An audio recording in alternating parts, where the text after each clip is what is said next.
8, 7, 6, 5, 4, 3, 2, 1, 0.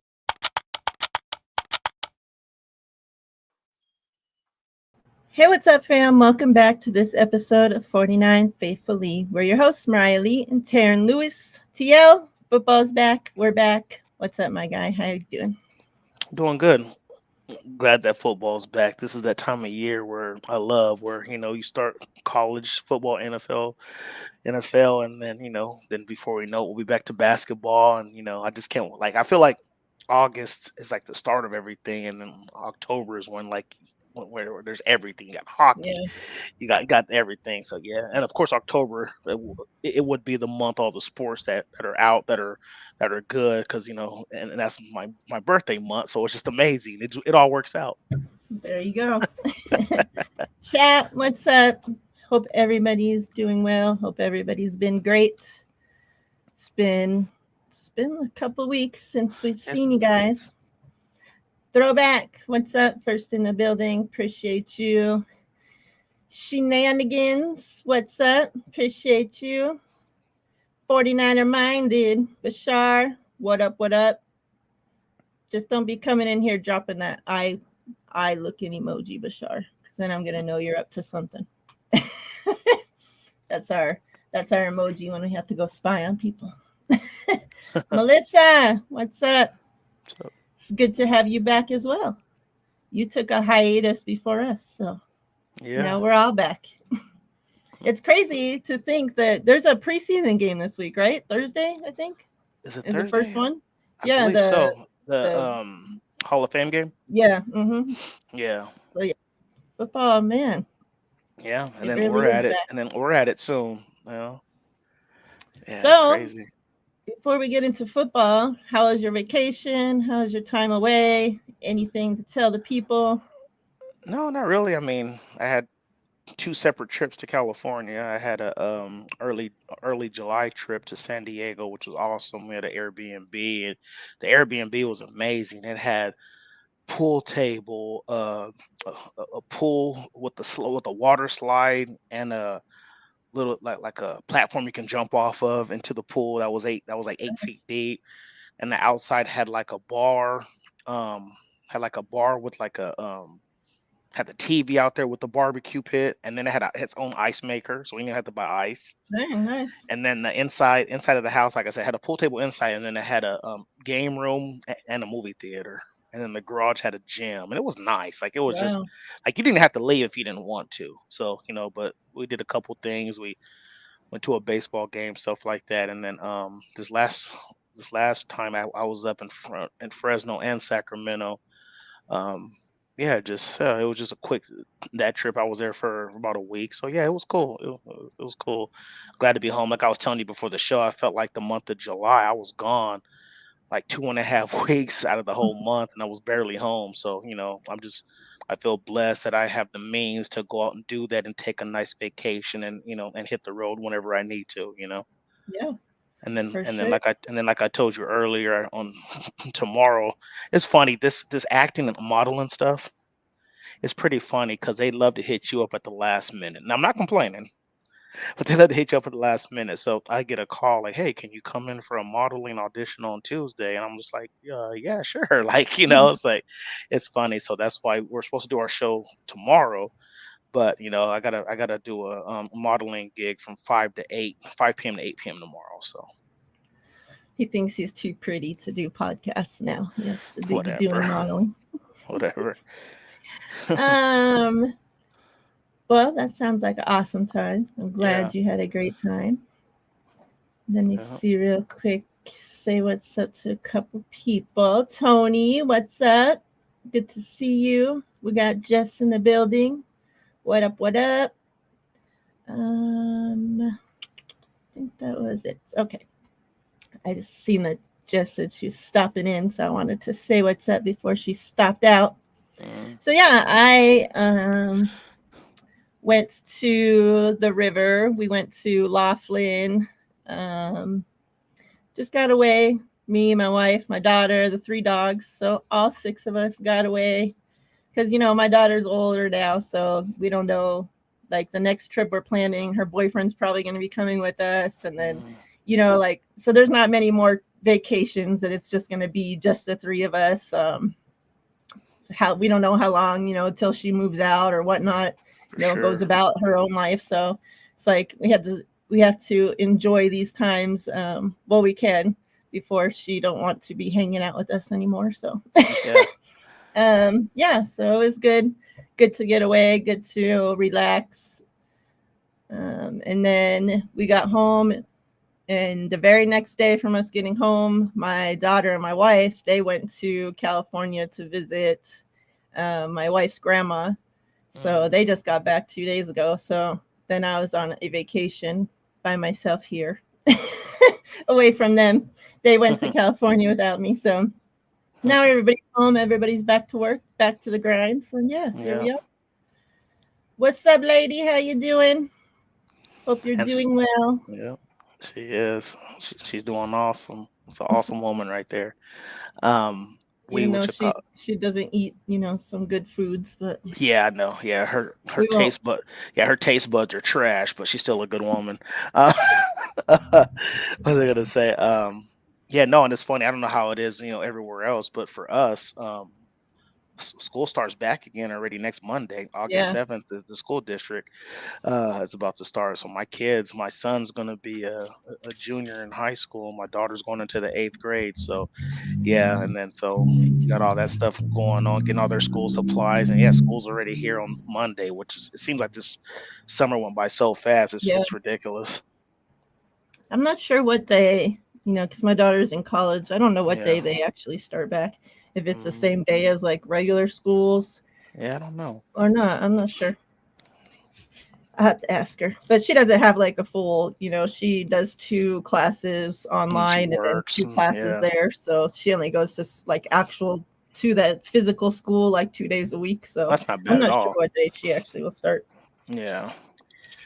So let's get the giveaway started. Since I posted that we would be starting this giveaway, let's get it for the people that are here. Let's start off with the Brandon Ayuk. All reports from camp are coming out. Probably the most, something we're going to get into real quick is going to be the way news and stuff is getting reported out of camp. But I could say that the one thing that seems all reporters, national media, Bay Area media, podcasters, content creators, the only thing that they agree on straight across the board is that Brandon Ayuk's killing it. Yes. Everything else, the numbers are all off. People are saying this one's having a great day. Other ones are saying this one's shitty, opposite from other people. And it's just like, but yet they're all saying BA's killing it. So let's start it off with the Brandon Ayuk giveaway. Get those numbers in the chat, 1 through 100. Good luck, everybody. That's funny you bring that up, Miriah, because I was just thinking to myself, like before we got on this pod, I'm like, okay, like I can understand having your opinion about like, oh, he did good, he did bad, whatever, and that's fine. But why are the numbers off? Why do you say why did somebody say, oh, he was 6 for 6? Oh, this person was 5 for 8, same quarterback. I'm like, okay, did he throw the ball 8 times or was it 6? It's not hard to put together the math. Like just say he threw 8 passes, he completed 5, and out of the 3 incompletes, there was 1 drop, whatever the case may be. I don't just understand like numbers are facts. So how are the numbers off when it comes to these quarterbacks? I don't get that. It's wild to me. When I heard Jesse talk about it, he said that because some count like when the quarterback gets sacked, the play doesn't stop. They actually still complete a pass. Yeah. So some people are counting that pass as something where others are counting that as a sack. The play is dead. They're not counting that pass, even though a pass was, completed. Because they're saying, that sack took away that pass like, it should in a real game. So he was saying that that's where, numbers are coming up different. Flawed or whatever. Yeah. Because I guess if they want to do it that way, like me, I guess if it was me personally, if the quarterback would have got sacked, I'm not counting that as a pass because I'm like, no, it's a sack in the game. So I guess that's why you see, like I said, sometimes I see, oh, he was 6 for 6 and he was 5 for 8. Like, okay, like he threw 6 passes or did he throw 8? But like you said, though, it's like, well, I'm not counting that sack as a play because they let it continue or whatever. But okay, I guess I can understand that. But man, it's just, I don't know. Yeah, It's but funny. the coverage coming out of camp has been really crazy because like we'll even see, you know, and I've told you guys this many times, like I hate the whole numbers and shit coming out of practice. Like it's like I think it's stupid. Like I understand why they do it and it's like people are so like just want any bit of info that they can get, you know, so that's a way to give it to them. So I get that, but I hate that we're judging these guys on practice. Like this is when they're using practice to get better. You're supposed to be doing things to get better, trying things you're not good at, seeing what's going to work, what's not going to work, trying, you know, new concepts, new everything. And it's like, yet we're sitting here and, oh, 3 for 4. Nope, he missed this throw. It's like, well, he was practicing on something. Like, and, you know, the media is killing them for it. And it's like the fans, oh, they're busts because they missed 3 throws in a freaking practice. And it's just like, it's just kind of crazy. But we'll hear, like, let's say today, you know, the first day of padded practice. So the practice that's mattered the most up until this point, right? Up until today, everything was, oh, well, wait till pads come on. Wait till pads come on. Wait till pads come on. Pads come on. And it's just like some media is now making other excuses for certain people. You know, from all reports, you know, this is from Crocker, from Jesse, from Rohan, from Steph, all said Trey Lance had a great day. That Trey Lance had out of the 3 quarterbacks had the best, out of 4 quarterbacks, Trey Lance had the best day today, right? Yet you look at other media members that are anti Trey Lance, it would seem, right? And like they're still saying like, oh, he did this wrong, he did that wrong, like he gets no credit. Yet when the other couple of days ago when Trey Lance, it was reported that, right, he missed a bunch of throws, you know, like that he had a down day, whatever. There's guys in the national media reporting on that shit, right? Middlecoff, like, and yeah, I saw that. Yeah, he's one too. And it's like, I remember specifically Middlecoff and them coming out of the year that we drafted Trey Lance, the training camps, those years, leaving those training camps and going live right away, talking about, oh my God, we haven't seen a quarterback throw like this. And like so excited, like they could not wait for Trey Lance, right? Like they could not wait to see this guy play. And now, like you would think that he's the scum on the bottom of their freaking shoes. Like how much that they flip-flopped, you know, and talking about, like he tweeted yesterday that, oh, you know, I haven't seen people stick up for a quarterback that can't complete a dig route or some shit. I don't know what I know exactly what you're talking about. And it's just like why you, and then even Crocker like posted a video, oh, well, he just completed one today at camp, so what are you talking about? And it's just like, it got to the point where you used to talk so great, you couldn't wait for Trey Lance, right?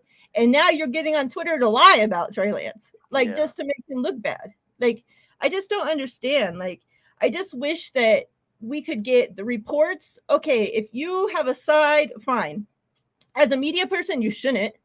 You know, that's your job to report media unbiased, right? But we can't get that.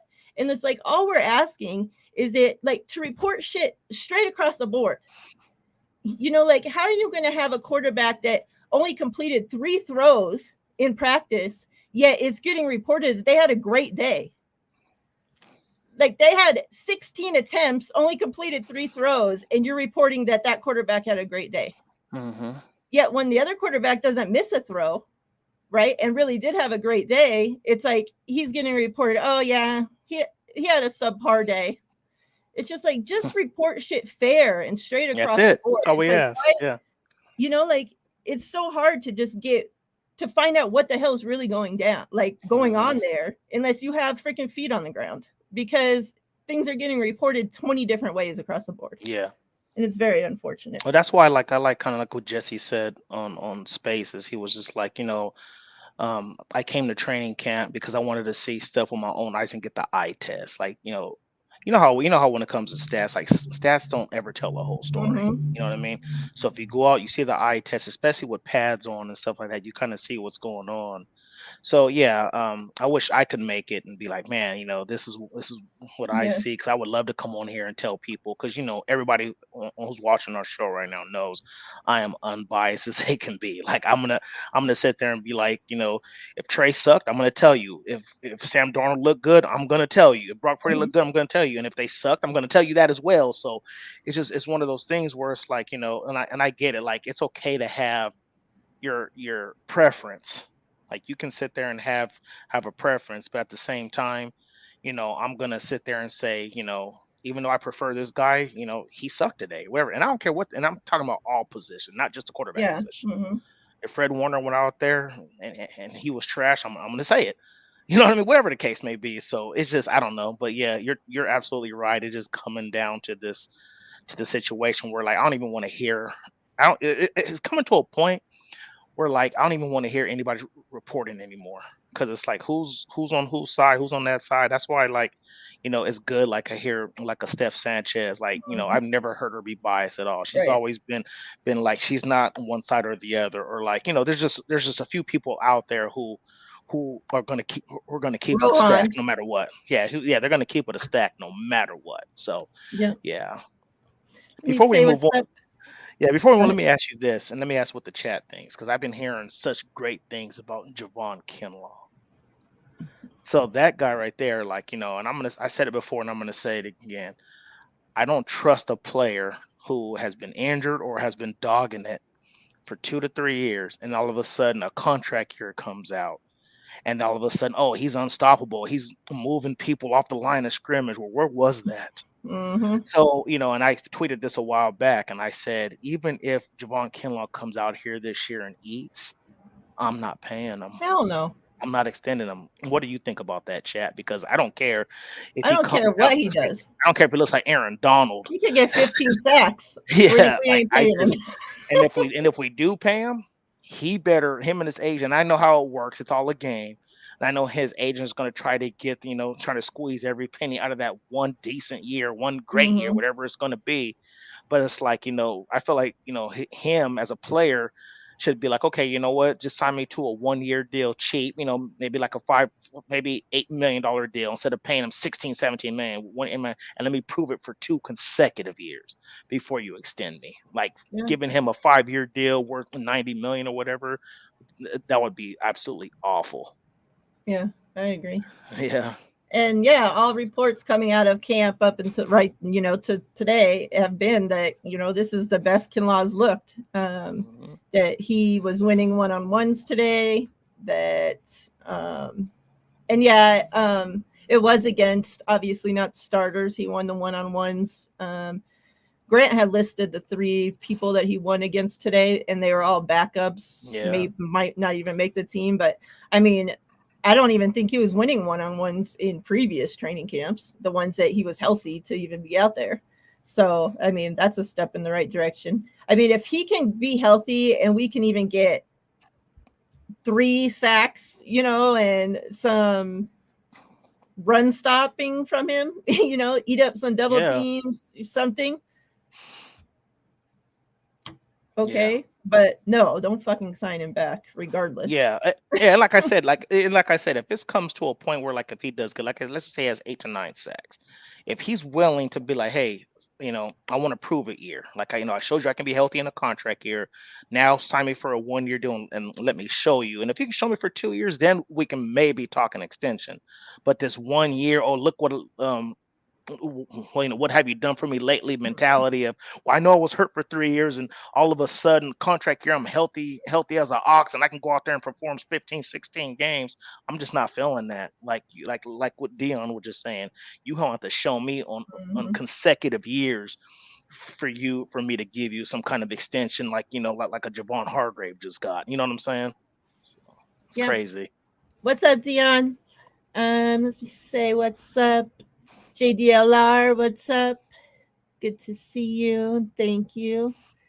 Um NY to the Bay, what up, what up? Good to see you. Appreciate you coming through. Those that have just, oh, I see someone. JV, what up, what up? Those that are just getting here, get entered. We're starting off with this Brandon Ayuk. Oh, just got some glare there. Brandon Yeah, Ayuk giveaway. So get in there. Denise Denise. G, the OG. Got What up? twin. Steve-O, what up? You're gonna owe me on Kinlaw, Dion. Curious to see Twin, what that what's means. good? We got to get Twin back on the show. Yeah, for sure. All right. What else do we got to talk about? So just tell me, like, what, there's been a lot of news coming out. Obviously, Drake Jackson's been looking great. I mean, I could have already told you that. TDP showed up like a different person. The only guy in there working at 5 a.m., according to John Lynch. I mean, I could already told you he's going to be great. But just give me your thoughts out of all this shit. Obviously we know the quarterback stuff coming out and the mess that is, but that we still have a whole rested team of stars that I feel like don't get talked about near enough because everybody's so wrapped up on the quarterback situation. So yeah, just give me your thoughts. So far, obviously we know a few days into training camp, first padded practice done today. Yeah, your thoughts coming out so far. Yeah. Well, first and foremost, I'm so glad to hear that Colton McKivitz has been looking pretty good. Yeah. That was probably my number one concern. And I think I've told you this before, like, last year or the year before, whatever, when we lost Lake and Tomlinson, we were concerned. We were concerned about Tomlinson leaving, Alex Mack, and we're like, man, like, what are we gonna do here? What are we gonna do with this offensive line? They don't develop anybody. Everybody's been traded here. Trent Williams was traded here. We've talked about that. So yeah, so when the triple Bs, I like to call them, and Brendo, Aaron Burford, and Spencer Burford and Aaron, and Banks, I was like, okay, cool. We got three guys who actually came in and proved me wrong, and I love to see it. I love when people can prove me wrong. So the fact that we had McKivitz, I was like, oh man, because in spot duties he looked okay, but can you handle a full season? You know what I mean, a full bunch of reps. So the fact that he's been looking pretty good, like to me, I mean, like they used to tell me when I was in boot camp, when our instructors, when we first started, they were like, if I know your name is for two reasons, you're either a dirt bag or you're doing everything, or you're doing things so well that I don't even know who you are. Like you're staying off the radar. You know what I'm saying? So McKibben staying off the radar. You're not hearing anything bad about him or necessarily like he's blowing off the doors, but not hearing them at all is good. You know what I mean?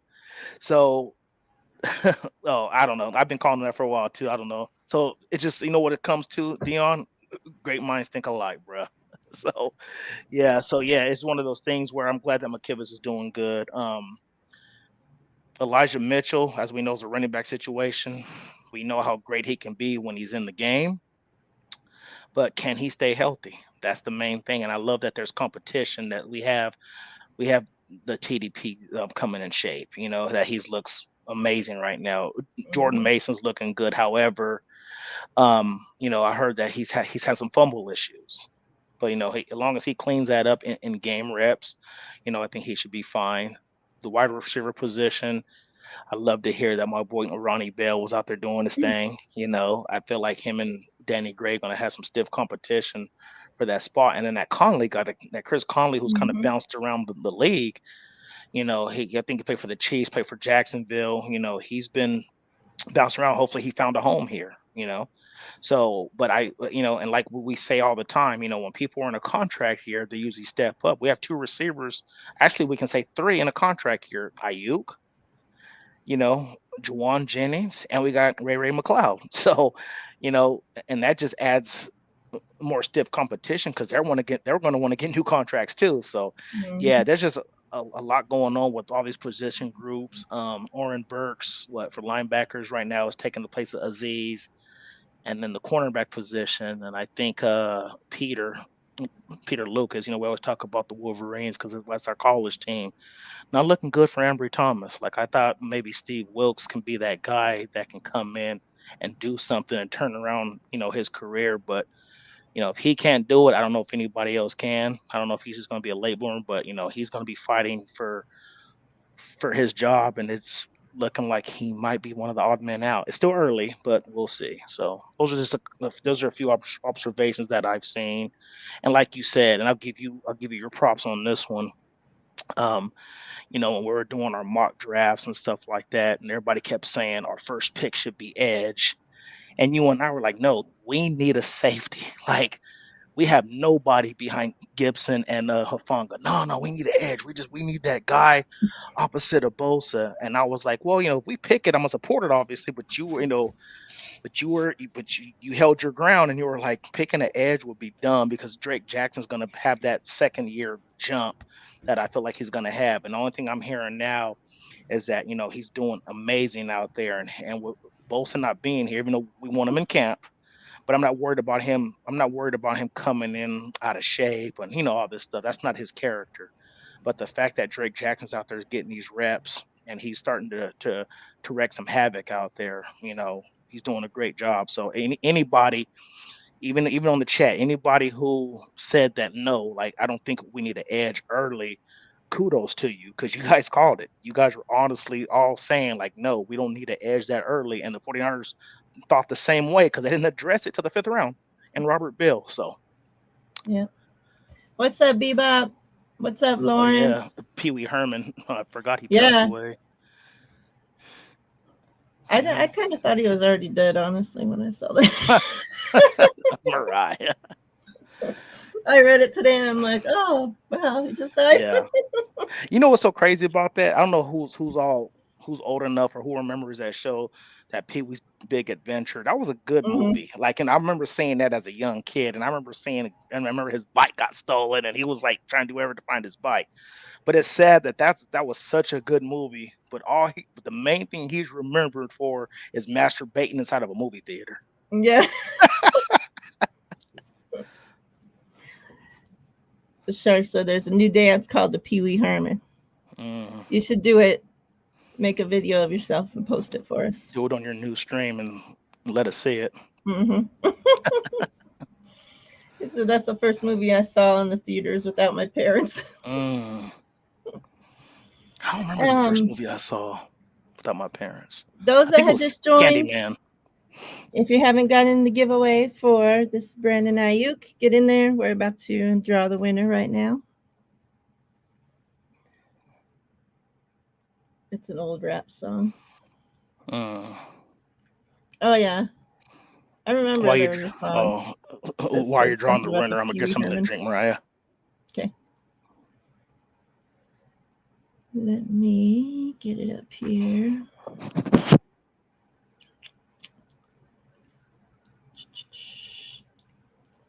Get those numbers in because I'm drawing right now. We're doing the claw today.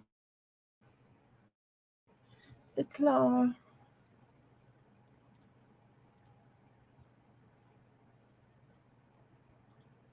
All right. Let me get this set up, people.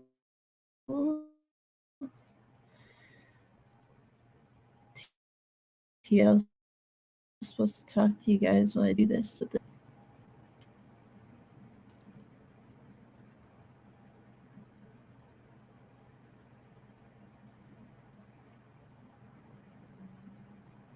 Let me see. Why isn't this working?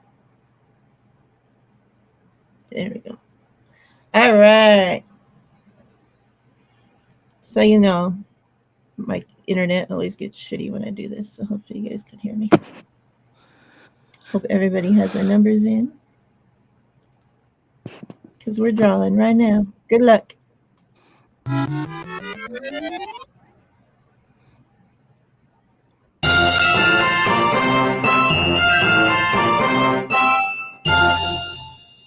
$77. You know how you always tell me I come up with these random players on our team? Every time I see that number, 77, I think of Kwame Harris, who was a terrible tackle. Okay, I see. 77. I see 65. 65. Yeah, Kwame Harris. 85. We'll do a soft. 80. 80. JB back at it. Yeah. Yep, he's the closest. JV, congrats. Congrats. I'm barely just getting his shit sent out. I'm getting everybody's giveaways out. I did this many yesterday. Dang. Better late than never. So yeah, 4 of those are JVs. Now we're adding, starting over. Congrats, congrats. Let me get this put away. We're gonna do our roster predictions to end the show. So finish up talking about a little bit of stuff, and then we'll finish off with that. Do some giveaways. Something else. Oh yeah, that I wanted to talk about is, what are your thoughts on? So I guess yesterday, was it? I think it was yesterday. It was reported that Trey Lance had a play, and I guess him and the receiver or something weren't on the same page, whatnot, right? And it was reported that Trey Lance, after the play was incomplete, right? Trey Lance looked to the side to look at Kyle Shanahan, and like it looked like he asked him, like, was I right, or something, and that Kyle just like shook his head and just put his head back into the play sheet to call the next play. And this has been one of the biggest things that I cannot stand about Kyle, is that for the great coach that he is, the awesome play caller, go down the list of great things he is, right? Is that it doesn't, like, on game days, his face is just buried into that play sheet, and he has no clue what the hell is going on the actual fucking field. It's like he's not coaching anybody. He's not, like, whatever a head coach is supposed to be doing. Like the teams, I always say this, the teams that have an offensive coordinator calling their plays, whatever their head coach is doing during that time, ours obviously isn't, right? So, there's like, and it's just like, this was another example where it's like the quarterback's turning to you for some coaching, and you just have your head put right back down into the play sheet, and then on the other end, it was reported how when the defense, that the cornerbacks, especially, it's been seen, the safeties, and Hafunga's even talked about this in his presser so far, is that when something happens on that side of the field, Wilkes is right there coaching the guys up, right there talking to Diamador and Lenore. It was reported to Hafunga said, that this is in the, the classroom setting, but he said this is the first time where he's had a coordinator that's been, also the DB guy, and that it was so cool for him to learn that, while sitting in the meetings and stuff, that now he can just turn and ask his DC questions, and up until this point he could never do that because the DC wasn't sitting inside the classroom with him. It was the DB coach. Yeah. And so it's like, it seems like Wilkes is out there, coaching these guys up and doing this, but it's like, okay, yeah, I know you have a quarterbacks coach, you have position coaches, whatnot, but it's like, you're the head coach. You're not supposed to do any coaching. Like, I don't know. So I don't know. Yeah, that's a lot right there. Yeah, that irks me too.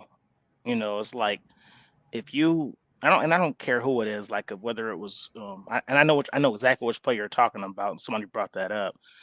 Yeah, be a coach. That's all I'm asking. Like, if you're frustrated, with what somebody did, whether it was the quarterback or was the receiver, maybe you should have pulled them both aside after that play. Hey, look, this is what you did wrong.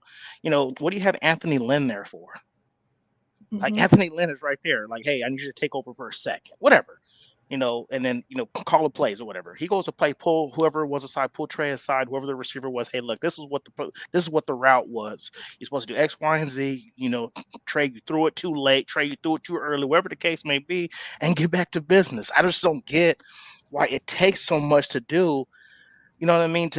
It's crazy. Like I just, Yeah. I don't like that at all. If anybody on here is a boss or a manager somewhere, and if your employers, if they made a mistake and they come to you and say, hey, twin, hey, Melissa, hey, JV, Brian, whoever, hey, I think I did X, Y, and Z. Is this right?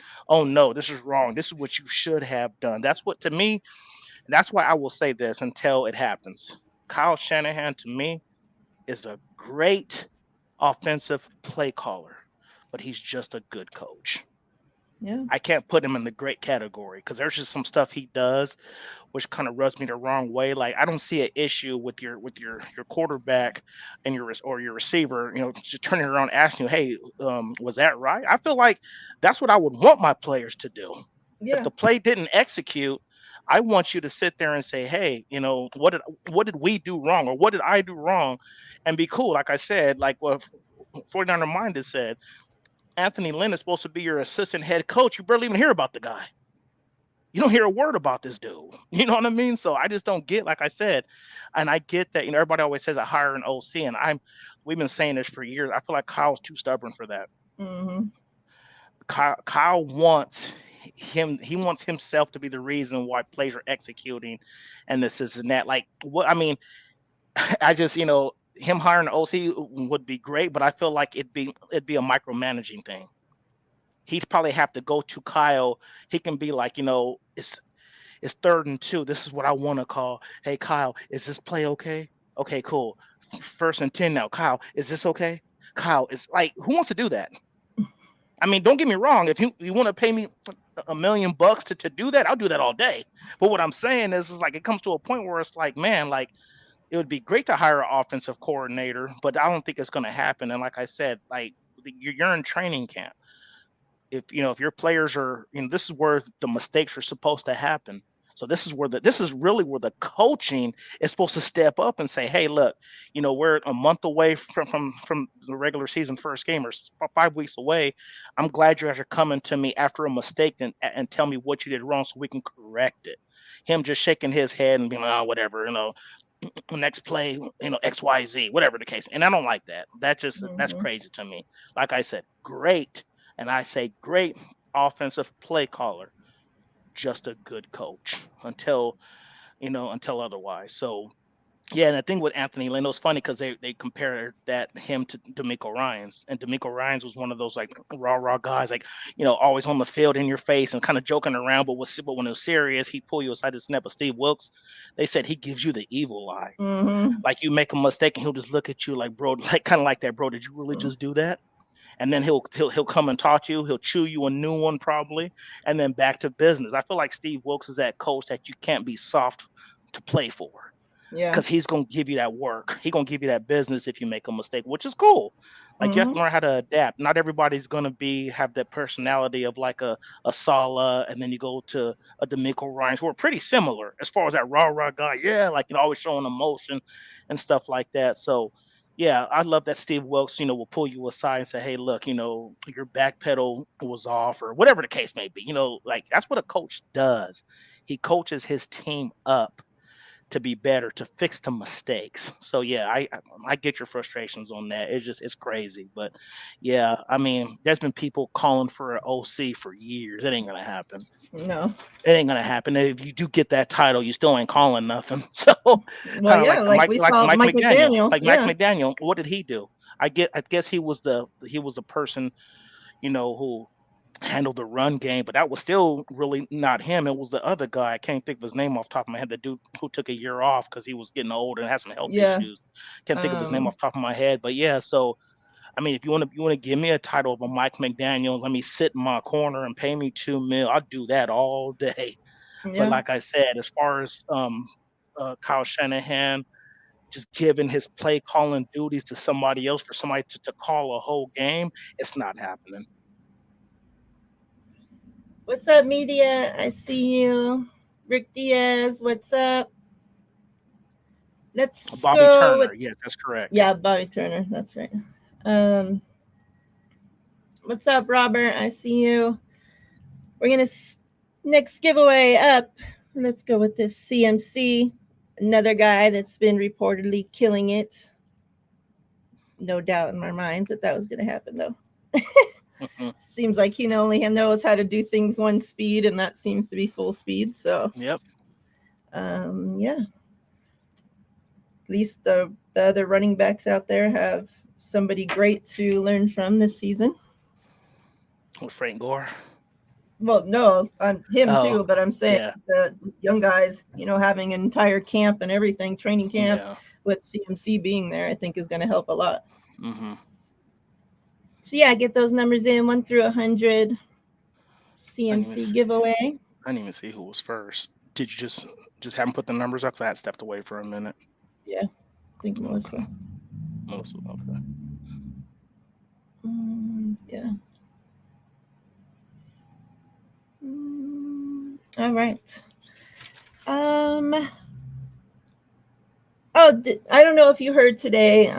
John Lynch did his press conference, which was kind of odd to see the 49ers start off with a press conference.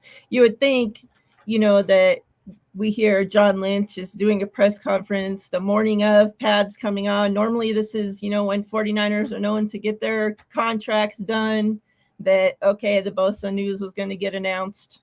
No Bosa news got announced. They asked him, and everybody keeps saying, and I agree, obviously we know Bosa is a freak. He's all about football. We know he's working out, taking care of his body, doing everything that he possibly can outside of the facility to take care of himself, right? Hmm. But we also know that there's a thing called being in shape, and there's a thing called being in football shape. Hmm. Um, John Lynch was asked about that today. Like, when does it come a time when you start to panic because now your star pass rusher that you're about to make the highest paid person in the NFL, defensive player in the NFL, is not back to camp in time to get in football shape in time for the game, and now you're possibly risking injury. He's not back in time, maybe the last week of camp. Is he in football shape? He goes out, God forbid something happens to him the first game of the fucking season because he hasn't been here all camp to get ready to get into football shape. Everybody just wants to say, oh, well, it's Nick Bosa. We have nothing to worry about. No worries, no worries. He's this, he's that. Well, even John Lynch said there's a big difference between Nick Bosa taking care of himself outside the facility and Nick Bosa being there with his teammates and getting in football shape. So, when do you think comes the time that we start to worry that still nothing has been done and Nick Bosa's not there to be practicing with his teammates? I agree with John Lynch 100%. You can be in great shape, but you still got to be in football shape. And Bosa is known for having little nagging injuries too. Mm-hmm. And I think that's why he's not coming. You know what I mean? Because here's my thing: the team puts themselves in this situation every year. I believe. I feel like it's their fault. You know the contract's coming. You know what they're going to ask for. You guys play these games. Oh, how about it? And I get it. It's a negotiation process. But at the end of the day, you know they're not going to cave and be like, oh, I'm going to get, especially somebody of like a Nick Bosa. He comes from money. He said his brother got. He shows that how he's coming off a defensive player of the year. You know what I'm Mm-hmm. saying? So just give him a little bit more than what TJ Watt got and be like, this is there. This will make it the highest paid edge in the NFL. Like that's what he's asking for, right? So just give him that. And like I said, I get it. You have to look at numbers and who's still here and all this other stuff. But you have people in the front office like who sit there literally, and that's their jobs to sit there and look at people's contracts. Who's coming? Who's going? How much money can we spend? When can we pay this? Pay that? Like just start playing. Cause like look at the pattern we have: George Kittle, Fred Warner, Debo Sam. You play these games every single year. It seems like and then you end up paying them what they're asking for pretty much anyway. Mm-hmm. So why play games? Just pay the man, have him in camp. and I don't blame him because he's been. I feel like he's been real professional as far as how he's handled things. He's not, and it's not a shot towards Debo. I'm just going to say he's not erasing 49ers off his page, and he's not out there saying, "Oh, I want to trade" and all this other stuff. He knows that because he can. All he knows that if he shows up, he pulls a hamstring, he does something, the negotiations are off the table, and now he has no leverage. So the 49ers just stop playing games and get this man in the camp. Like, you're going to end up paying this dude anyway. So I just don't understand this whole situation. But yeah, as far as when do you start to worry? I think when you start getting into like your second preseason game and the man ain't there, you got one more game left and then you have another week to prepare for week one. You have to get this man in there for at least 2 to 3 weeks to get him into football shape because God forbid you wait till a week before week one against Pittsburgh and he comes in, all of a sudden he's pulled a hammy or tore an Achilles, whatever the case may be. And that's all we need. Just get the man in so he can start playing with all the fellas. He can get some chemistry going on. I mean, he has now a new starter in at both tackle with Hargrave, and you can say with Jackson, because he Mhm. wasn't a starter last year.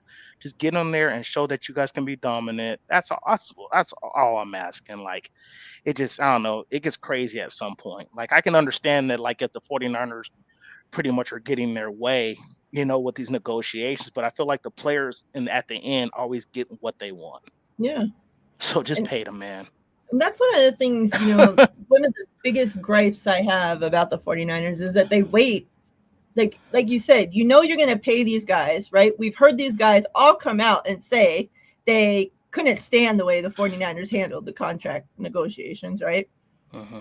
And it's like, you're going to pay them. So why do you make it wait to the very last minute? And meanwhile, Yeah. other players are signing and the prices are going up. And it's like the players are getting mad. And it's like all this shit going on that could have been avoided had you just fucking done the contract at the beginning of fucking the summer, or Uh-huh. in the middle of the summer, fucking in the last camp before they went on their 40 days away, like I just Uh-huh. don't understand why they always have to play it right down to the last fucking minute. Yeah.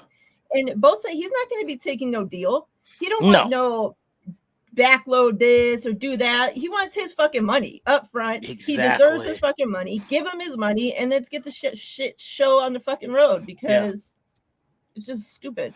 Because here's what's going to happen too. Like, next year when you're going to pay Ayuk, me and you talked about this. Justin Jefferson is going to get the bag.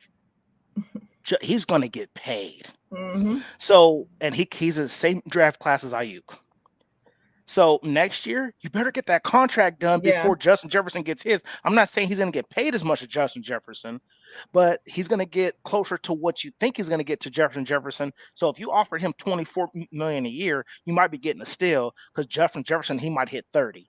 But if you let Yeah. Justin Jefferson sign first, then it's like, oh, well, Justin Jefferson got 30 million. My client wants 28. Then you might Mm-hmm. even end up paying more than what you previously thought you were going to be paying. So Well, we just, know how shit works with contracts in the yeah, NFL. It's always the one that goes, okay, now this guy wants yeah, more. This it's guy a wants domino more. He effect. don't have to be better than the guy that's No, already at the top.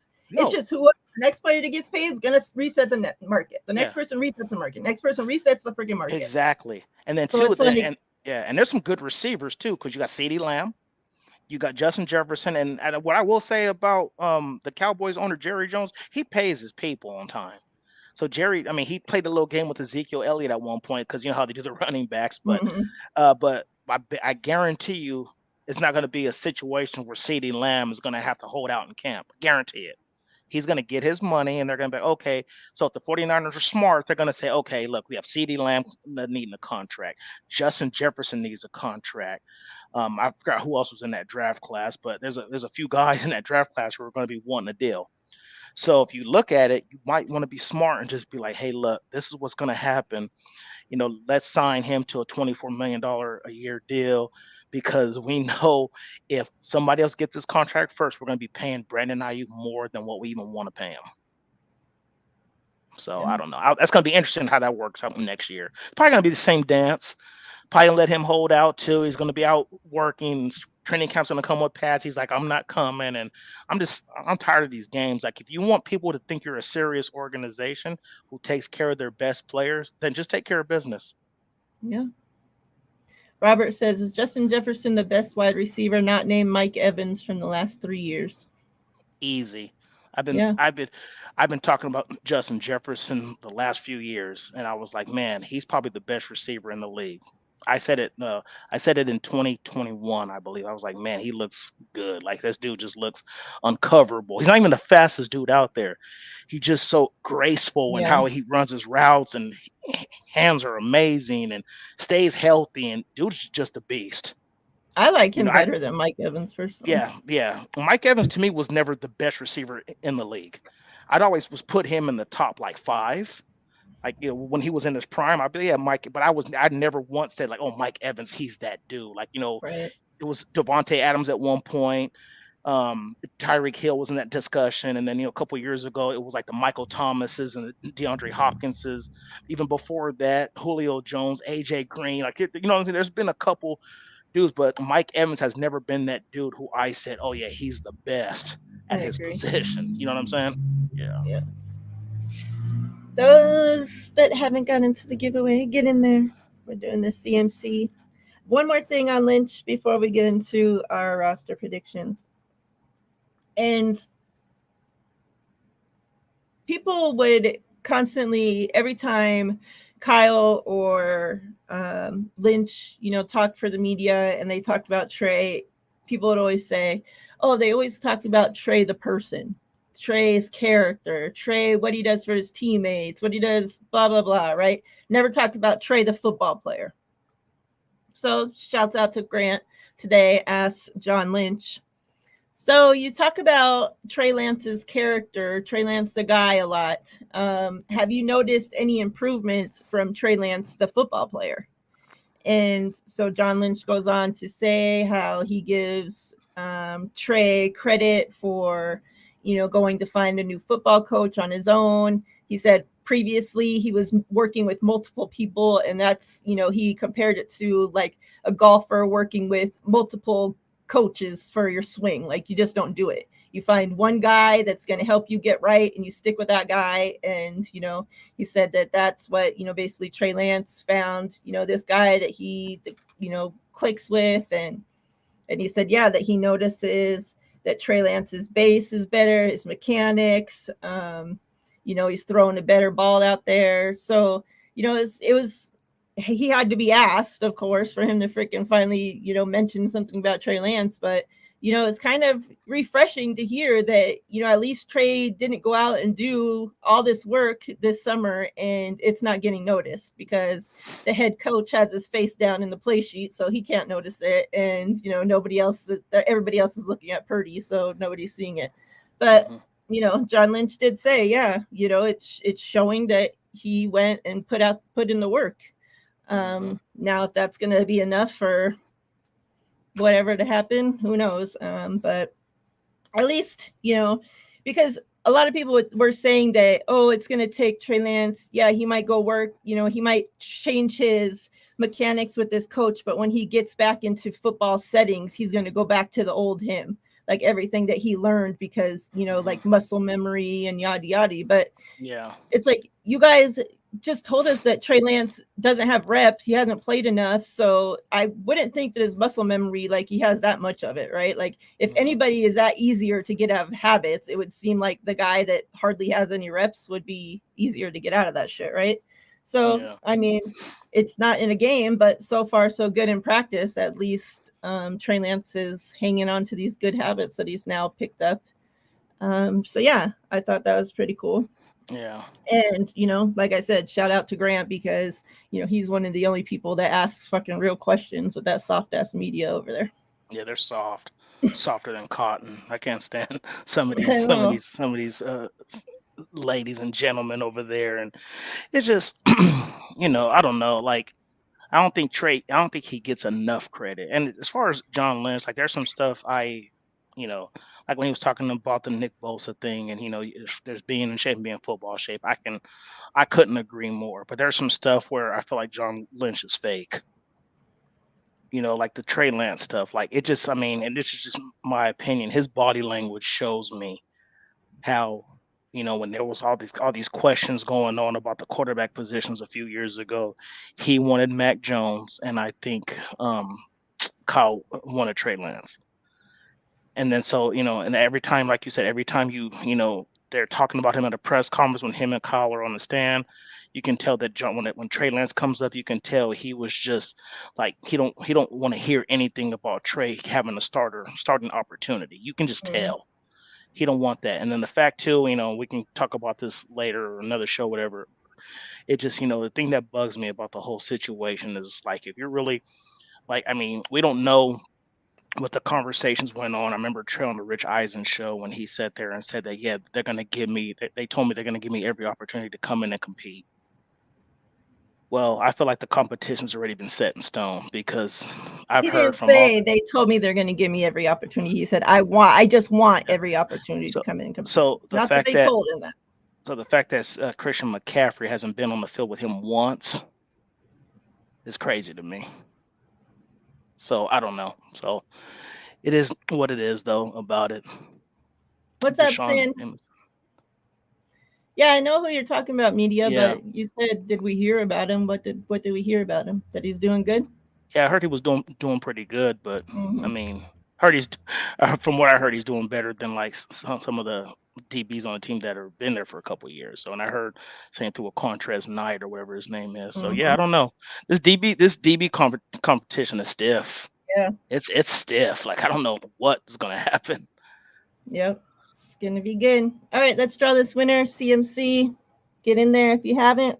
While I get this pulled Who up. made that card? Revolution. Oh, okay. Panini. Okay. That's a nice one. Panini Zenith Football Revolution. I don't know. All right, let me get this pulled up. Sin, I know you just joined, so if you want to get your number in there.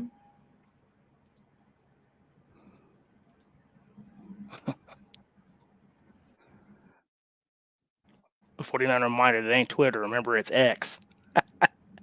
So crazy.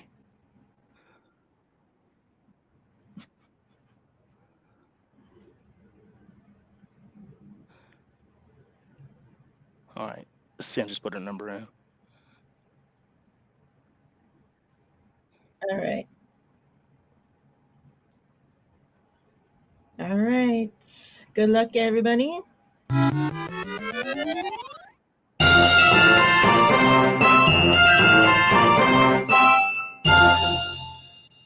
$63.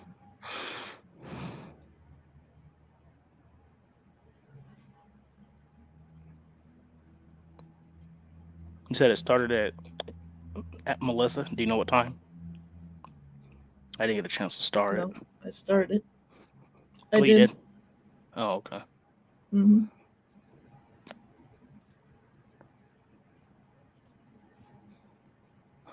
Let's see who the lucky winner is.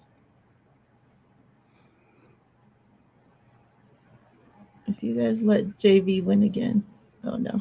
Sin has 59. What did JV have? 50 something, 51 or Oh, something. okay. Yeah. Is that the closest? Maybe. I think it is. I'm trying to All see. right. Closest Yeah. I see. Congrats, Twin. Twin got CMC. Congrats.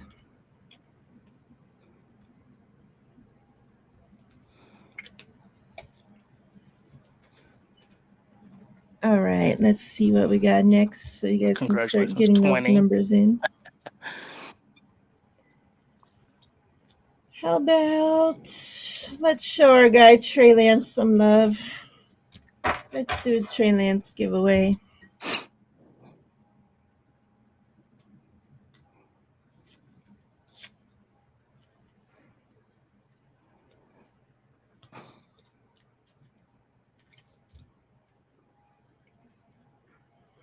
My house.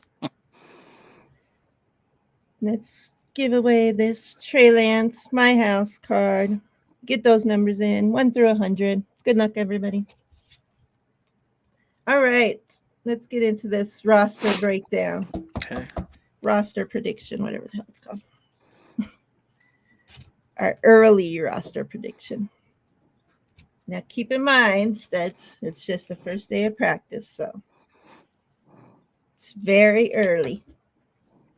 A lot of these players, when I was reading off the list, I'm like, who the hell is this person? Like, I have not even heard their name one single time so far. Hey, All Steve, right. you're gonna have to put another number in, brother. Bryant beat you to it. He beat you to number 3. Oh, Steve was trying to steal BC's number. Look at that. Yes, I agree, Sin. But yeah, get those numbers in. Denise loves the number 23. That's awesome, Denise. That's my favorite number too. When we get to real quick, little intermission. When we get to 600 subscribers, we're going to give this away on the channel. Samuel Womack. Dion was just asking about that card. Rookie card, autograph. So yeah, whenever we make it, share the channel with your friends, with your people. Subscribe. The very first show after we hit 600 subscribers, we'll give away that Samuel Womack card. Something to look forward to. So yeah, get those numbers in for Trey Lance My House. Let's get this predictions. So quarterbacks we'll start with. Last year we kept 3 quarterbacks on the active roster. What are we doing this year? What you got? We're still keeping 3. Okay. You want to know which ones, or is that what we're doing? The quarterbacks we're keeping are Purdy, Sam Darnold, and Brandon Allen. So we're trading Trey Lance? Yep. Okay. I wouldn't do it, but that's what I believe. I think they're done with them, in my opinion. I don't know. So okay. I as well have us keeping 3 quarterbacks. I have us keeping Purdy, Lance, and Brandon Allen. I think Darnold gets traded. That's what. And honestly, if it was up to me, I would like to see Purdy, Lance, and Sam Darnold on the team. Those are the best 3 quarterbacks. But one of them are going to have to go, unfortunately, and I think it's going to be either Lance or Darnold, because Brandon Allen's so cheap. That's why he's getting, a decent amount of reps too. Yeah. Yeah. That's what I'm crossing my fingers to happen. I think obviously to set this team up for the best chance to win the Super Bowl this season, I would like them to keep the Purdy, Darnold, and Lance on the active roster, because God forbid somebody goes down, the next person goes down. At least we have 3 starters, right? Yeah. That are under contract this season at least. And if something happens, God forbid, knock on wood, pull out hairs, time around a doll's neck, whatever you believe in. Hopefully we don't need that to happen, but God forbid something happens, and I'll be sick to my fucking stomach if we're in that same situation as last season. Yeah. However, I'm taking Brandon Allen over Josh Johnson all day. Oh, yeah. Yeah. Running backs. The 49ers kept 5 running backs last season. I think this is including the fullback too, right? Did we include that or no? Fullback separate. Okay, then I'm only going to say 4 this year. I agree. I think obviously it's going to be McCaffrey, Elijah Mitchell, TDP, and Mason. Yep, same. I do have us as well. Obviously, if we can sneaking both. That Ronald's Awat, whatever his name is, and the LeBorn both onto the practice squad. Yes. Definitely got to get the LeBorn onto the practice squad. Yeah, absolutely. All right. So last season, the 49ers kept 5 wide receivers, but now we have an extra roster spot because we only kept 4 running backs. So what you doing with it? I think we have 6 receivers. Just because I think they want to keep one extra receiver, just because we have 3 on contract years. Because I totally believe, like, okay, Ayuk's on a contract year, he's staying, he ain't going anywhere. I feel like in my personal opinion, I think we would keep Juwan Jennings over Ray McLeod. As far as the contract goes. So I'm gonna say this year it's gonna be Debo, Ayuk, Juwan Jennings. Then we're gonna go Ray McLeod. We're gonna go Danny Gray. And I think my 6 guys between not McLeod, between Bell and Conley. But I'm gonna go Ronnie Bell. I feel like they're gonna have more value over a draft pick than the guy they brought in free agency on a 1-year deal. So that's who I have making it as receivers. Mine's kind of close. I have us keeping 1, 2, 3, 4, 5, 6 as well. I'm going with Debo, Ayuk, Jennings, Gray, Conley, and Ronnie Bell, and I have us trading Ray. Ray and Ronnie Bell. It's on the what's this shit called? The roster, whatever, the ESPN roster that they have for the 49ers. And the depth chart? Depth chart. And it's coming out of camp that Ray and Ronnie Bell have both been getting punt and kick returns, both working, doing side-by-side work with the both. So I'm hoping, and just because so far Chris Conley, all reports coming out is that he's killing it in camp. So that's why I really, is going back and forth between Conley, Ronnie Bell, Ray, like, okay, what to do. And I just feel like if they can have, since you keep mentioning that Ray's on the last year of his contract with us, if they, and I don't think he's been that fantastic with return duties anyways. No. I was so excited when we got him because I was like, okay, this is something we really need, right? Like a returner. We need a return game. Well, I think that, we could find better. So if we could get the same production out of Ronnie Bell with return, and so far, he's making all these circus catches that, he's everything that Kyle Shanahan wanted Pettis to be. Why not get a guy to do it that's on a rookie contract and under contract for the next 4 years, right? Yeah, absolutely. So yeah, I think if they can trade Ray, trade him. And then I have that we'll be putting Willie Snead, Isaiah Winstead. Obviously, if they could fit Daz Newsome, I don't remember how many practice squad spots there are. So, whatever guys that they can get to the practice squad. Obviously, Tay Martin. I'm a huge Tay Martin fan. I just don't think he has, we're just so deep at wide receivers. So if they can stash him on the practice squad for one more season, last year, next year when, we have more spots, get him up to the roster. Like, I would love that. Yeah, for sure. Tight end. And this one was kind of tricky for me because there's been like zero news coming out of camp about the tight ends. Like, Cameron Latu had one ball thrown his way. And other than that, it's like, do we have tight ends? Are they practicing? Yeah. What's going on? So, tight ends, we kept 3 last season. What do you got? Ooh. That's tough. Hey, Chrissy.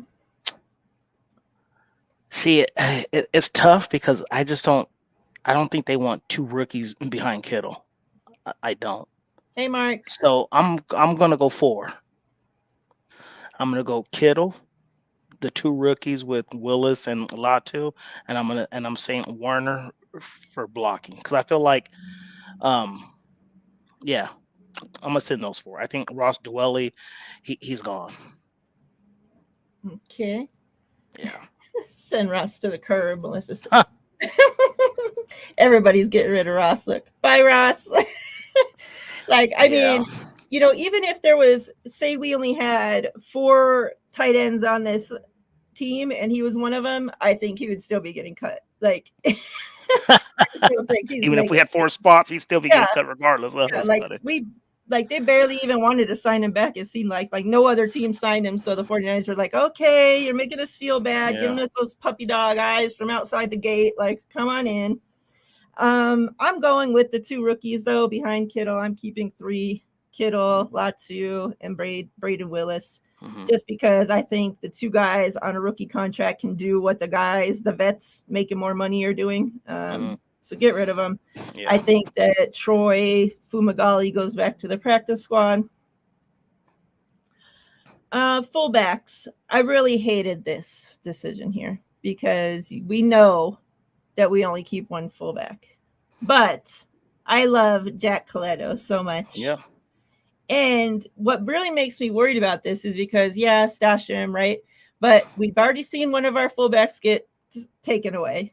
And then we know not that many teams use a fullback anymore, right? And the Steelers, their rookie fullback just retired yesterday. So I don't know, are they going to go into the season then? Because he was the only fullback on their roster. So I don't know if they were planning to go into the season using a fullback and that was the guy. Do they still want to use a fullback? They're going to be looking for one now, or they're just not going to use one. Who knows, you know, but for these teams that may want a fullback, when you have one sitting on your practice squad, that becomes kind of scary.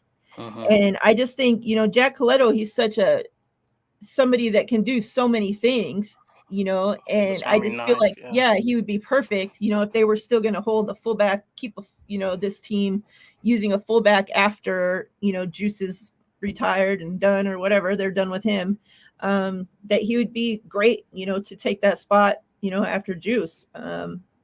So hopefully, obviously, this is an easy one. We know we're only keeping Juice, but I really hope that they can really stash Jack Coletto somewhere in your pocket. I don't care. Yeah. I think they try to stash him, Jack Coletto, but what makes me feel better, like Shaw said, and I agree, you have Braden Willis that can play fullback. And I honestly feel, even though he's a big boy, I feel like Jason Poe can play some fullback at 6 foot, like, you know, whatever, 275 or whatever he is. Like, that dude's so fluid. So yeah, Jack Coletto, to me, like you said, he's like a jack of all trades and, you know, stuff like that. It would be hard to stash him because I think there's only about 10 teams that use a fullback now in the NFL. They're starting to become like, you know, washed out. So I don't know. I guess we'll see what happens. I mean, maybe it could be a situation like, excuse me, like how we did with what's his name, that linebacker we traded to Denver, who we had him, he was undrafted, and then we can get a draft pick out of him if they want him bad enough. You know what I mean? Like towards the end of training camp, we can call Pittsburgh up, say, hey, can you give me a 6 for him? And who knows, you know, they might cave and take him off our hands, which would suck because, you know, I just feel like he has all the tools to be a great fullback. Yeah. I have us trading another linebacker this season when we get there. If you haven't got in this Trey Lance giveaway, make sure you get in there, get your numbers in 1 through 100. We'll draw that shortly. All right. So O-line, they had it listed together all as one. I had separated mine, but they had us that we kept 9 all together. Left tackle, left guard, center, right guard, right tackle. We kept 9 O-linemen last season. So what you got? It's kind of tough for me because I'm gonna be honest here. I really don't know like who the backups are at this I point. know, As it's a far as tough one. like there's really nobody behind. I mean, I know we have Jalen Moore, and they keep calling him a tackle, and I hope he's good at it. But And he's they really have the him only listed behind Colton as Colton Colton's McKivitz, backup. yeah, as his backup. So I'm gonna say, Disgusting. yeah, I mean, obviously our starting five is going to be, who they are. So Yeah. I got those five. Williams, Banks, Brendel, Burford, McKivitz. Yes, and then I'm gonna go. John, I think John Feliciano makes it. Yep. Obviously Jalen Moore makes it. That's what, 7. And then what's that other guy? Nick Sakelj. I think he makes it. And honestly, after that, I have no clue. I'm gonna be honest. I have no clue. I think those 8 are safe. I just don't know who would be after. Probably Jason Poe, maybe Mm-hmm. at 9. So maybe I have those. us keeping the 5, and then Matt Pryor is Okay. Oh yeah. 6, Okay. John Feliciano 7, Nick Sakells 8. I have us trading Jalen Moore. I don't want him on the team anymore. And then whoever for the last spot.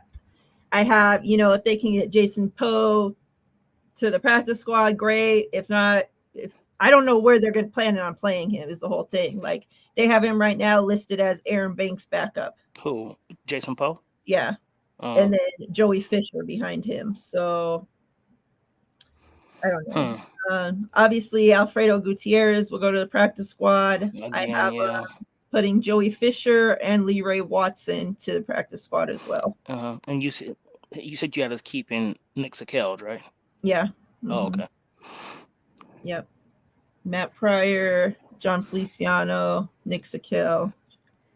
And then I would like it to be Jason Poe. I just don't know what the team sees, like, his fit. Like, yeah.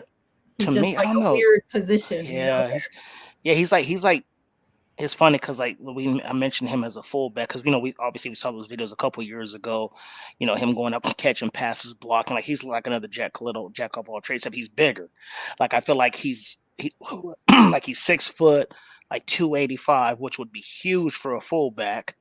You know what I mean? But then he's a little undersized for like an offensive lineman, so he does kind of have a weird fit to his game. But I feel like he'd probably be a better fit, probably at center.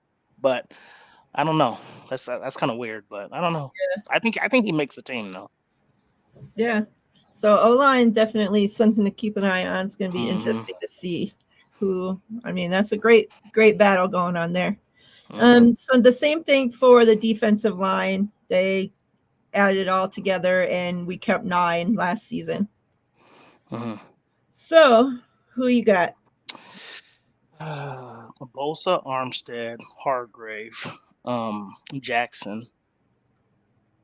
I got Farrell. I don't know. After that hit on Brock Purdy, he might be gone. Oh my God. I got Farrell. I got probably Collier Davis.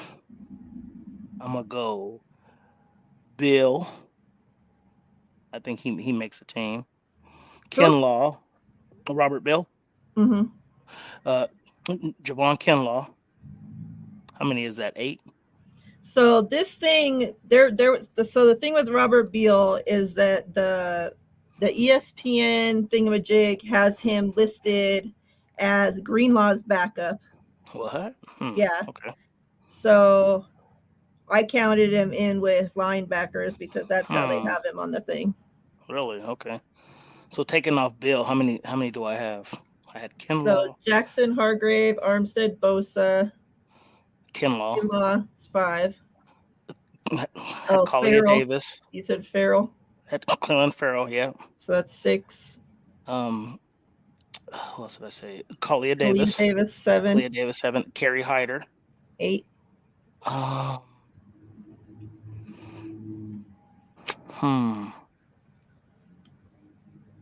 don't know. It's tough. I'm gonna leave it there. Okay. So I have obviously the main 4, and then Kerry Hyder 5, Kinlaw 6, Givens 7, Kalia Davis 8, Alex Barrett 9, trading Cleveland Farrell. And yeah. Now the thing that was hard for me here was the Ty McGill and Kalia Davis because so I've heard several like conflicting reports that Clea Davis has been on the field, but it's just been in plain clothes. So I don't know if he's still, because remember they tried to bring him back at the end of the last season to see if they were going to activate him, and then they ended up not. So I don't know if he's not fully 100% right now, but they didn't start him off on any list, right? So, but if he's not practicing, I don't know what's going on. So if they do, if say he has some nagging, yada yada, they start him off on whatever the hell list that we can stash him, pup list, yada yada list, then keep Ty McGill in his place. You know, like, so that's where I'm at on that. Like, if Kalia Davis starts the season off healthy and he's going to be cool, okay, then I have us keeping him. But if not, start him off on the list, whatever list, and keep T.Y. McGill. And it's funny. What was this thing that you saw the depth chart on? It was what was it? The NFL something or ESPN? ESPN. Okay, I'm looking at the 49ers website, and they got Robert Bill listed as a defensive end. So I don't know. So yeah. So who knows? Yeah. All right. So linebackers last year we kept 6. Okay. Orrin Burks, Fred Warner, Drake Greenlaw, Marcelo McCrary Ball, Flanagan Fowles.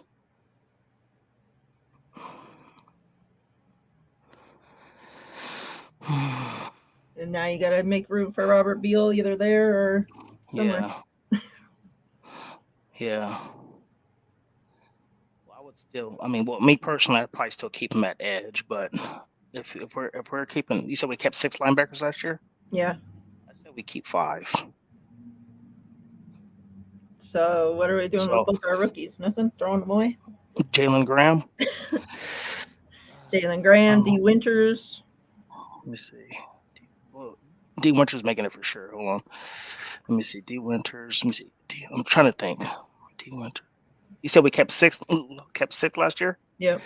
Okay, so I'm gonna put Bill on at edge to make it 9 defensive linemen, and I'm gonna keep Winters, Foles, Burks, Marcelo McCurry Ball, Warner, and Greenlaw. So I think those are 6 that we keep. I think Jalen Graham goes practice squad. I have us keeping Greenlaw, Warner, Burks. I have Robert Beal counting here. Okay. So that's 4. DFF. Okay. McCurry Ball. Okay. And trading Curtis Robinson and putting D. Winters and Jalen Graham both on the practice squad. Hopefully we can get them there. But from the sounds of it, they haven't done shit in camp so far. So it's not like they're making a big name for themselves, getting all this attention on them. So yeah. Curtis Robinson, though, we did have him on that. He made the active roster last season. So that's right. I just can't see them just cutting him, you know. So if they can trade him, that's who I have as our linebacker getting traded is Curtis Robinson. I was curious to see how we're going to do that. Yep. Shaw said, how are we trading Robinson? Don't forget, the 49ers are known to get these guys who are undrafted and turning them into some solid players. Azeez Al-Shaair is one of them. And you see he got a big contract with the Titans. Yeah, we didn't trade him, but somebody signed him to a big deal, which he could have been traded. He had trade value. So let's not act like he didn't have trade value.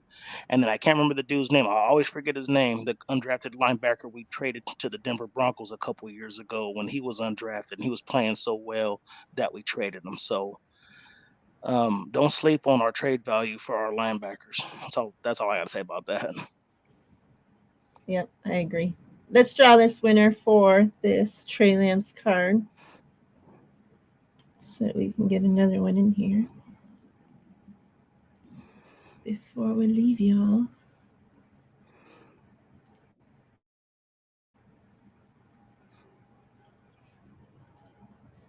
So if you don't have your number in there for Trey Lance, get it in because we're drawing.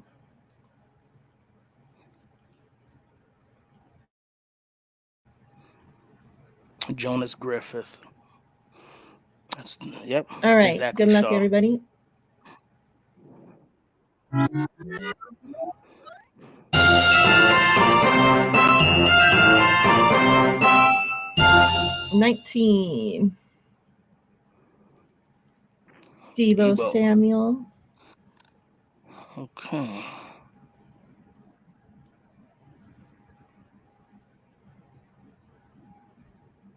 Lucky 19.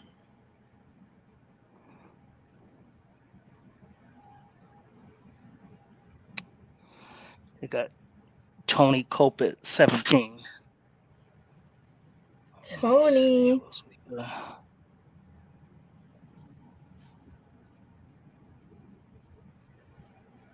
Dang, Denise had 23. We had a couple close I ones. know, I saw that. She was pretty close. But Tony just a little bit closer. Where is it? Where's your damn number, Tony? I don't know where it is. Melissa was here. I'll click on it. All right. Yeah, if I find it now, let me see. Congrats, Tony. Good thing I was just getting their stuff ready to send out, so I could still sneak this one in there. Oh, wait. Are you giving it away to the Hold wrong on person? for a minute. It looks like Tony put 2 numbers in. Hold on. Oh no, it's like she had 7 and 17 from what I saw. But let me go back and look. All right. Let's see.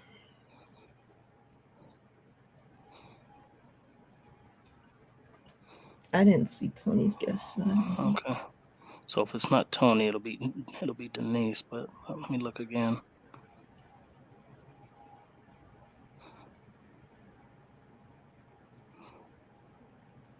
Oh, I see Tony with 7. Yeah, let me see.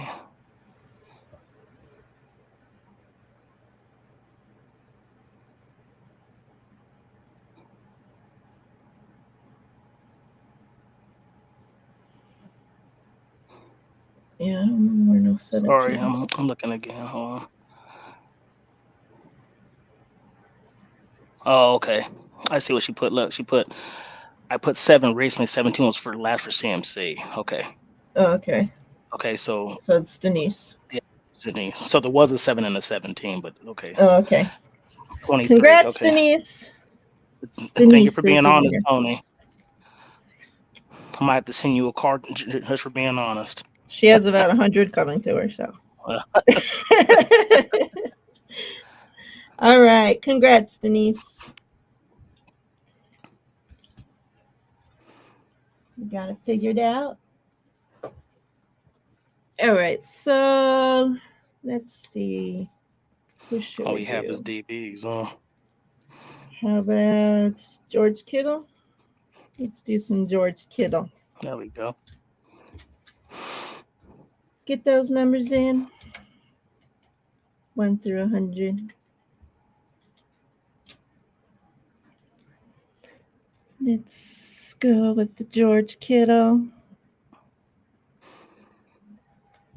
Good luck, everybody. All right. So where were we? Cornerbacks. Corners? The 49ers, kept 5 last year. All right. Ooh. I'm going to have, obviously, Mooney Ward, Demo, Isaiah Oliver, Samuel Womack,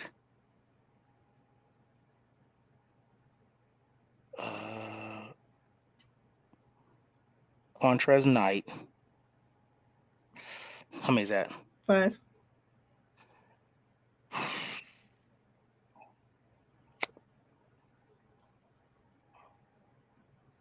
think that's it.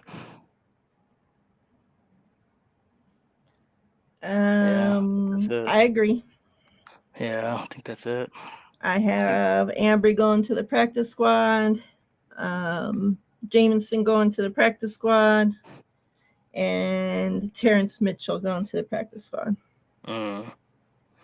And yeah, Travis Yeah. Ward, Lenore, Isaiah Oliver, Knight, and Samuel Womack. Womack. Yeah. Oh wait, I'm gonna keep 6.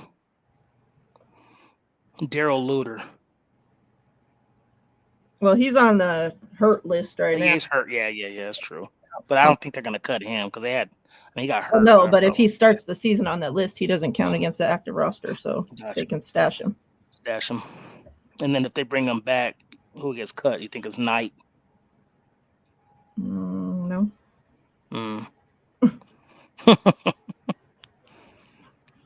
I think he's been here fighting to get his spot. Why is he going to lose it to some rookie who's been hurt and hasn't fought for no spot? Yeah. It's going to be somebody. I wonder who it's going to be.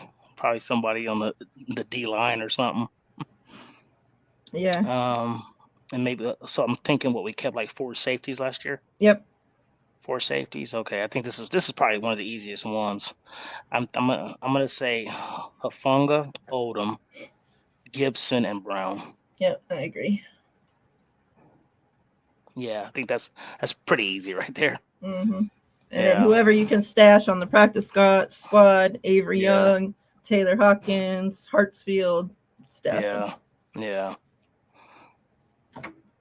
Because now that they have the bigger, practice squad and you can have the vets on there, it makes stashing people a lot nicer these days. Mm-hmm. So yeah. So I think that's early predictions. And remember, this season they do cut downs all at one time, so they don't go down to a number and then have to go down to the 53. It's you got to cut everybody to the 53, and that's it. So that's they only have one cutout day. So yeah, that's crazy. It's gonna be scary. I'd rather you tell me after 2 weeks of training camp that I suck and you don't want me. Yeah. You know what I'm saying? That I can go try to get another job. You know what I mean? But man, all at one time, just hey, everybody got to go. Yeah. Yep. It's crazy. All right. So we got those numbers in for George Kittle. I like Tig. Huff was talking about Jair Brown to the media, and then he says, blah, blah, blah, Tig, calls him by that. And he goes, I mean, Jair Brown, but yeah, Tig. Everybody seems to have great things to say about him so far. Yeah. So. Yeah. I'm excited to see. I would like to see like some three safety sets. Like, they take out a linebacker. Like, let's just say it's Oren Burks, but they need somebody better in coverage or something. Then they put like Hufanga down in the box as a linebacker. Then put Jair Brown and Tayshaun Gibson in for safety. I think that'd be awesome. Yeah. I'm excited to see these competitions shake out throughout training camp. Yeah. We know that Kyle had said that this preseason is going to be really important for the quarterbacks, obviously, these preseason games. But, I think there's a couple, a few position groups that this preseason is going to be important for because, with a team this good, with so much talent, it makes these, these last few spots that are open really tough for these players that are fighting for those, couple spots. Yeah. Because like as we just seen, we don't have to even make the important decisions come cut down date. But even doing this, like it's tricky. Like, okay, we got to cut somebody. Like, we don't want to let this talent just go to other teams. But we know that that's going to happen, right? Like we watch that happen every single season, and it's like, like I saw people say, oh, well, what trade value does that person have? And it's like people coming, like teams are waiting to see what players, stack teams like the 49ers, the Chiefs, the Eagles, these competing teams, what players they're going to cut, what players they're getting rid of. There's teams waiting. So yeah, we might not think, oh, Joe Schmo has any freaking trade value, but coming from the 49ers and especially linebackers, and defensive ends, is another group, it should be easy to trade players from those position groups because we have so much talent and teams are waiting for the talent to come out of there. Exactly. And there's a reason why we have so many compensatory picks every year. Yep. because we can't sign everybody, and our team is so stacked that people are like, oh, like I said, you had the Lake and Tomlinsons, the Aziz Al Shairs. I mean, the list goes on of these players who we can't afford that go on to other teams and get a decent payday. You know what I mean? Because like Aziz, like I said, he wasn't even drafted by us. We picked him up undrafted free agency out of Florida Atlantic. He comes in here, he gets groomed by Jolly Holland and D'Amico Ryans, and then he plays lights out. And then, like I said, he had trade value, but we decided to hold on to him. And then, like, I feel like probably getting a compensatory pick might be better than the trade value, because if he plays lights out, we can get a third round pick Yeah. instead of maybe a fifth. You know what I'm saying? So yeah, it's crazy. Let me check something real quick because I see, oops, that Melissa was saying that she should have won that last giveaway. So let me just recheck this shit again.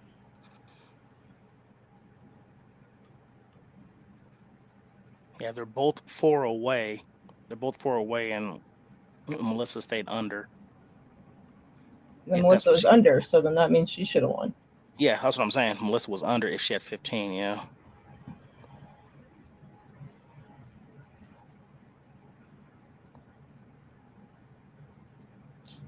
What time did these last fucking numbers start? Hold on, guys, because I don't want to be hearing this for fucking weeks that we gave the wrong person. So.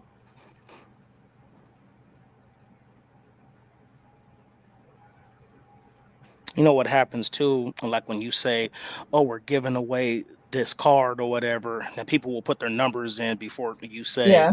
okay, put your numbers in. You know what I mean? So then it looks like it's from the old giveaway. Exactly. Yeah. Trying to beat other people. Yeah. And then it all screwed up. It gets lost. Yeah.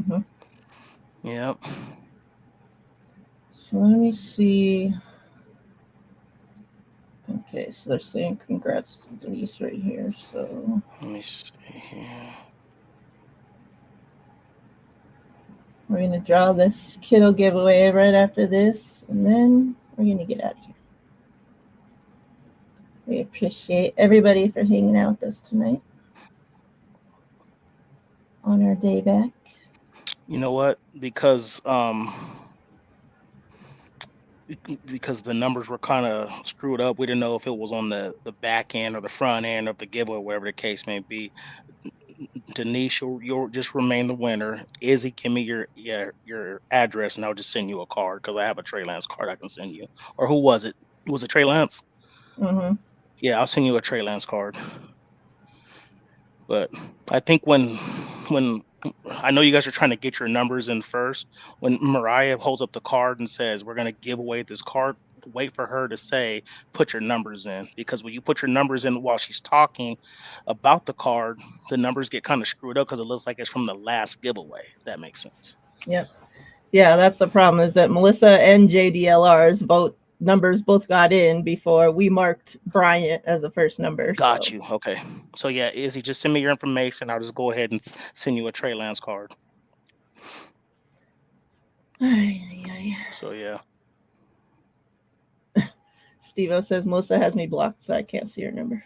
I can't help there. Yeah.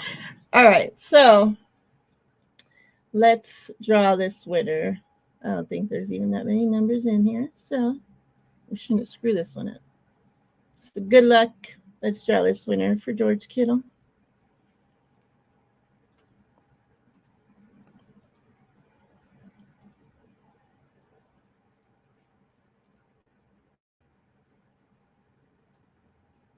Steve-O.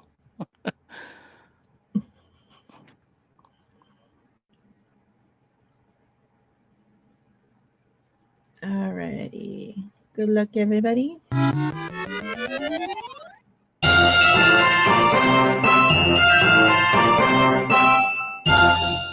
$52.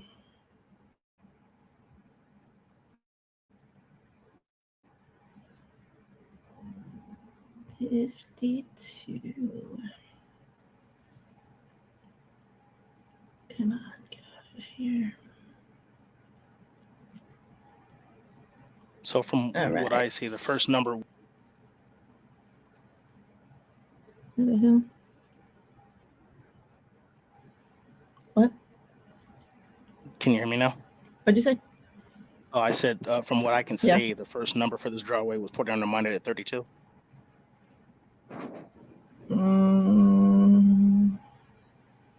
Well, everybody's saying congrats here, so 7-4. yeah, sometime after Yeah. that. Yeah. Yeah, okay. That's what I thought. Okay. Got Patrick Willis's number. Okay, I see Bebop at 45 so far. 85, 23 again. Of course, you picked 23 again, Denise. I think it's Bebop-a-roni. Yeah, it's Bebop for sure. Yep. Congrats, Bebop. George Kittle going to Bebop. Digging up your street, David. What are they doing? Like putting some new pavement on it?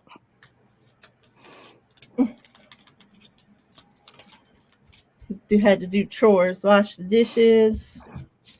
We appreciate you coming through. We're about to get out of here. Who is this? Bebop. Bebop. Aroni.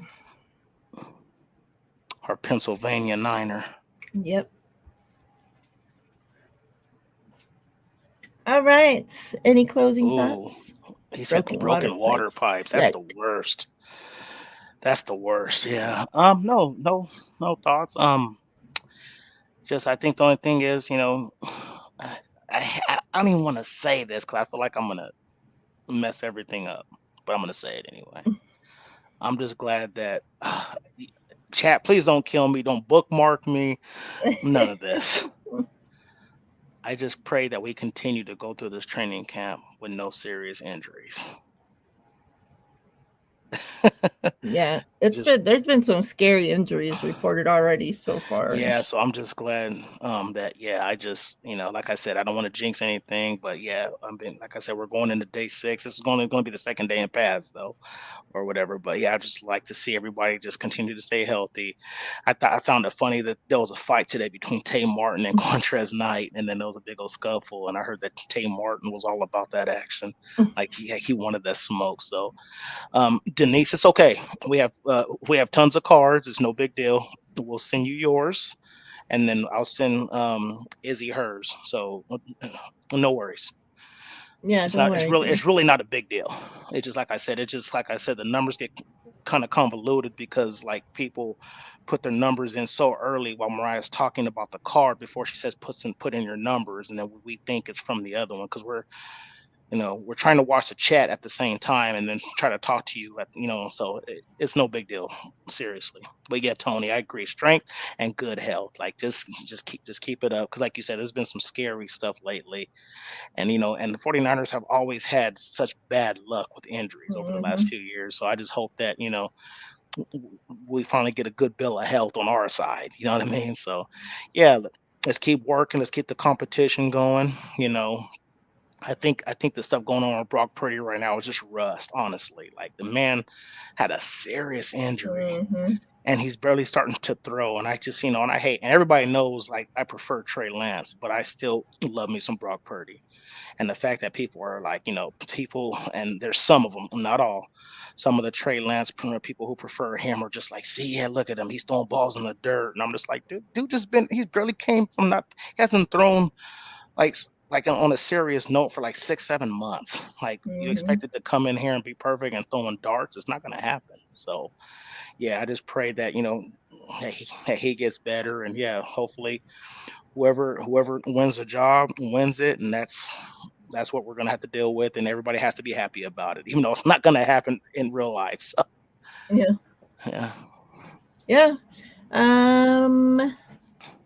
Real quick, let me find this. Also, while I look for this, where the hell did I put it? Going into, at the start this season, I'm going to try to get a female representative from each team that we play this season to come on and do a joint stream with me. So, for example, when we play the Steelers week 1, I'm going to try to find a lady Steeler content creator to come on and do the show with, and throughout the entire season, just try to, spread some love to the ladies, that do this content creation, because it's not easy. That's for damn sure. So with that being said, if anybody I only have lined up right now, like set in stone, is the Ravens content creator. So all the other weeks, that means I need to find a content creator to represent each of those teams. So if anybody happens to know any, if anybody listens to this, that you are one, please reach out to me. Please send the info my way so I can get into contact, and try to get this going and get it set up.